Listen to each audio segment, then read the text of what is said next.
ناظرین، آج کا خطبہ مکہ مکرمہ میں جو دیا گیا آپ نے سنا۔ آج کا خطبہ دیا تھا فضیلت الشیخ ڈاکٹر ماہر بن حمد المعیقلی حفظہ اللہ نے، اور انہوں نے نبی اکرم صلی اللہ علیہ وسلم کی الفت اور محبت کے حوالے سے اور ان کے حرص کے حوالے سے خطبہ ارشاد فرمایا۔ آپ اپنے خطبے کے دوران نبی اکرم صلی اللہ علیہ وسلم کا جہاں پہ ذکر ہوا وہاں پہ آپ دیدہ ہو گئے تھے، اور آپ صلی اللہ علیہ وسلم کے آخری ایام کا جہاں ذکر آیا وہاں پہ آپ کی آواز بھی مرجھا گئی تھی، اور آپ اس طرح سے نبی اکرم صلی اللہ علیہ وسلم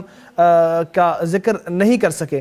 آپ صلی اللہ علیہ وسلم کے حوالے سے انہوں نے بتایا کہ اللہ تبارک و تعالیٰ نے نبی اکرم صلی اللہ علیہ وسلم کو اپنی امت کے لیے اللہ کا پیغام پہنچانے کے لیے بھیجا تھا، جیسا کہ اللہ تبارک و تعالیٰ نے فرمایا یہ جو ہم نے آپ کو بھیجا ہے یہ امت کے لیے یا سارے جہان والوں کے لیے رحمت ہے، وَمَا أَرْسَلْنَاكَ إِلَّا رَحْمَةً لِلْعَالَمِينَ۔ اسی طرح پھر انہوں نے آپ صلی اللہ علیہ وسلم کے حوالے سے یہ بتایا کہ آپ صلی اللہ علیہ وسلم اس پیغام کو پہنچانے کے لیے خوب محنت اور خوب کوشش کرتے تھے، یہاں تک کہ جب پہلے دن آئے لوگوں کو دعوت دینے کے تو آپ صلی اللہ علیہ وسلم نے کوئی جگہ ایسی نہیں چھوڑی جہاں پہ لوگوں سے بات کی جا سکتی تھی اور آپ نے نہ کی ہو، کوئی موقع ایسا نہیں چھوڑا جہاں لوگوں سے مخاطب ہوا جا سکتا تھا اور آپ صلی اللہ علیہ وسلم مخاطب نہ ہوئے ہوں۔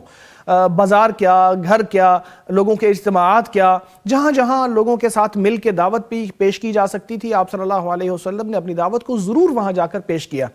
یہاں تک کہ آپ صلی اللہ علیہ وسلم بازاروں میں پھرتے ہوئے لوگوں کے درمیان یہ اعلان کیا کرتے تھے، کون ہے من یؤوینی وینصرنی حتی ابلغ رسالات ربی ولہ الجنہ، کون ہے جو اللہ تبارک و تعالیٰ کا پیغام پہنچانے کے لیے میری مدد کرے اور اس کے لیے جنت ہوگی۔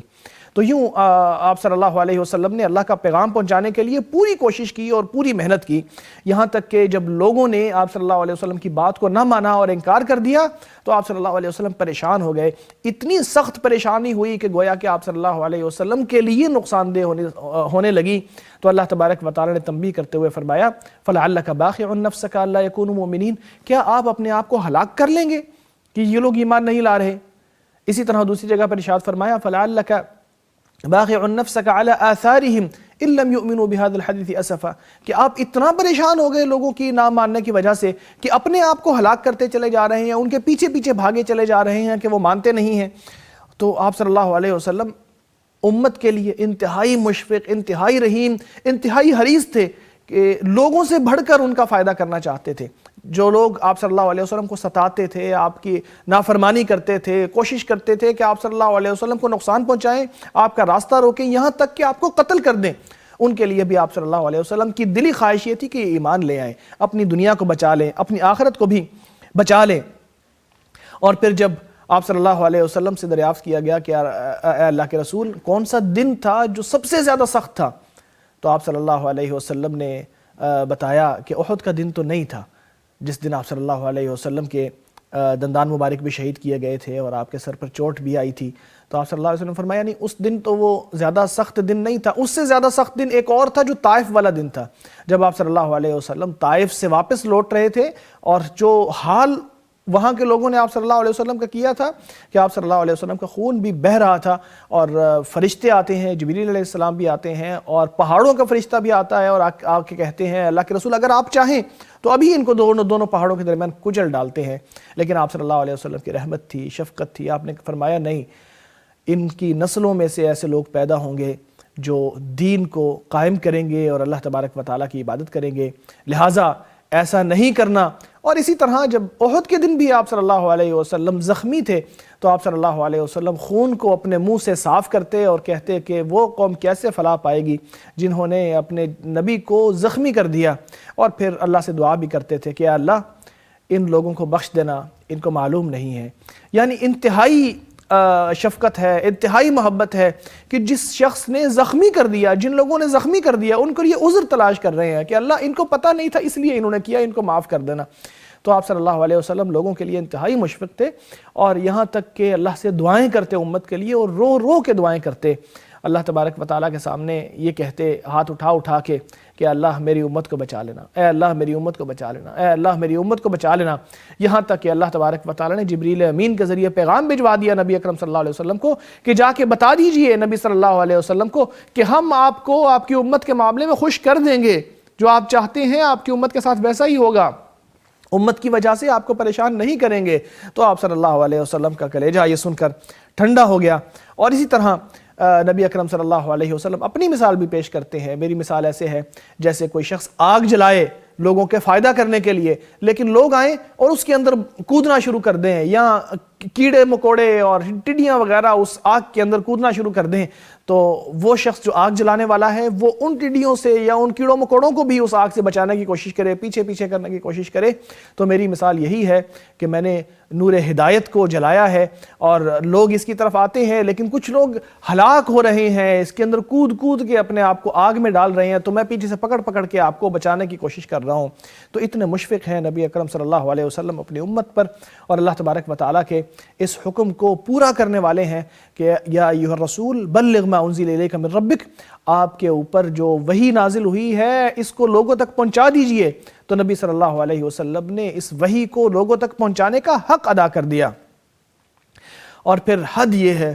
کہ نبی اکرم صلی اللہ علیہ وسلم اس دنیا کے اندر تو کوشش کرتے رہے، اور آخری وقت میں بھی آپ صلی اللہ علیہ وسلم کی حالت یہ نہیں تھی کہ صحیح طرح بات کر سکیں، بے ہوشی کی حالت تھی۔ وہ کپڑا جو آپ کے منہ پہ تھا، گیلا کپڑا رکھا ہوا تھا، کبھی اس کو ہٹا لیتے تھے، کبھی اس کو سر کے اوپر ڈال لیتے تھے، لیکن جب اس کو ہٹاتے تو لوگوں کو نصیحت کرتے کہ نمازوں کا خیال کرنا، وہ جگہیں جہاں انبیاء علیہم السلام مدفون ہیں ان کو مسجدیں نہ بنا لینا، وہ مزار نہ بنا لینا، ایسا نہ کرنا ویسا نہ کرنا۔ پھر اپنے جو ماتحت لوگ ہیں یا آپ کے ملازم ہیں یا آپ کے غلام ہیں ان کا خیال رکھنا۔ تو یہاں تک کہ آخری وقت میں آپ صلی اللہ علیہ وسلم کی زبان نہیں چل رہی تھی، لیکن وہ بار بار الصلاۃ الصلاۃ وما ملکت ایمانکم کو دہراتے تھے، تو ایسا لگتا تھا سینے سے کچھ بولنے کی آواز آ رہی ہے لیکن زبان سے واضح نہیں ہو رہی کہ آپ صلی اللہ علیہ وسلم